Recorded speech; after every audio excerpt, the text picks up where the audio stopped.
Daudzi uzskata, ka deputātu ministrs ir Latvijas patiesā vara. Tā ir liela kļūda. Faktiski tā ir krāpšanas rezultāts. Es pats esmu bijis Saeimas deputāts, tad arī Rīgas domas pašvaldības deputāts un zinu aizkulises, kā veidojās deputāts. Deputāti, lai iekļautu sarakstā, nosaka konkrēti cilvēki. Bez konkrēta cilvēka atbalsta tu nevar iekļūt sarakstā, tas ir pirmais. Nākamais būtisks ir sarakstā, kurā vietā tu atrodies. Augšgals faktiski nodrošina tev gandrīz vai 100% iekļūšanu. Vidus, to sastāv balastu šim sarakstam. Ir piemēri, kā piemēram Iveta Grigula, kur no saraksta vidas tika ārā, ieguldot pietiekami lielus finanšu līdzekļus. Bet kā jūs paši redzat pēc tam, tie, kas sevišķi nebija iepriecināti par to, kā Grigula tā izrīkojās, viņi vienkārši nomelno un izsvied no politiskās vidas ārā. Tā kā pirmais, ja jūs domājat, ka Saeimas deputāts ir tautas priekšstāvs, viņš ir drīzāk to priekšstāvs, kas viņu nominēja šī sarakstā. Un šī atrašanās šī sarakstā nav nevis no tā atkarīgs, cik tu strādā Latvijas interesēs, tautas interesēs, kā tauta tev atbalsta, jo faktiski tautas atbalsts rodās ar mēdījiem, un mēdīji nevienmēr publicē, it īpaši to, ko tu dari Saeimā, kā es esmu savā dzīvē pieredzējis. Ja. Tad faktiski tu esi nevis tautas priekšstāvs, bet to cilvēku priekšstāvs, kur tev ielikt šī sarakstā. Un tavu darbību tiek vērtēta pēc tā, cik tu esi lojāls šiem cilvēkiem, cik prognozējams, cik paklausīgs šiem cilvēkiem. Un doma, ka tā ir deputāts, kaut ko tur var darīt, viņš vienkārši iekļaut frakcijā un pildu frakcijas lietas. Ir daži gadījumi, tad 5, 10 deputāti iespējams Saeimā pārstāv tautas intereses, bet tas ir tā balsta. Un patiesā vara nav Saeima un ministra kabinets.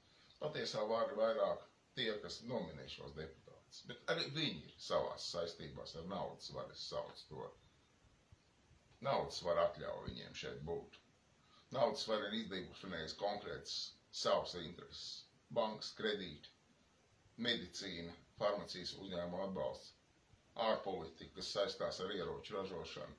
Tas ir galvenokārt naudas varas intereses. Kredīti, globālās farmācijas kompānijas, ieroču ražošana kompānijas ir naudas varas intereses. Pārējo viņi atļauj darīt vietējiem pārvaldniekiem, lai viņi tur ņemās. Un mans uzskats, ka vēl aizvien valsti saglabājas varu tas cilvēks, kas kontrolē atmodu.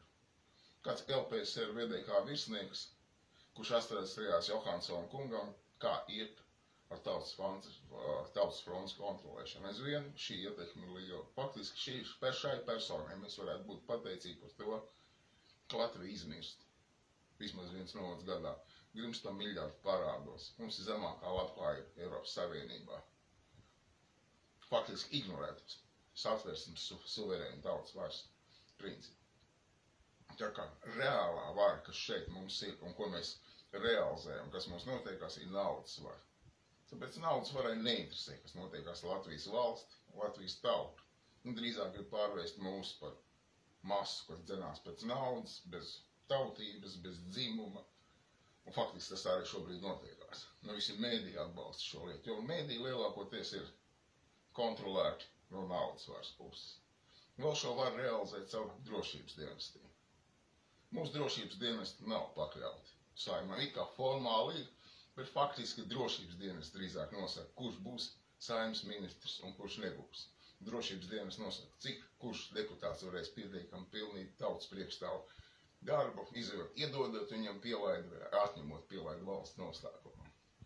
Tā kā man liels lūgums tautai nepiedalīties šī teātrī, kas krāpšanā, kur mēs uzskatām, ka mēs tur cīnāmies, piedalāmies vēlēšanu, mēs savus tautas priekšstāvus izvedīsim. Tas ir tā riebīga krāpšana. Faktiski tā ir naudas vara, kas mūsu valsti var uz iznīcību.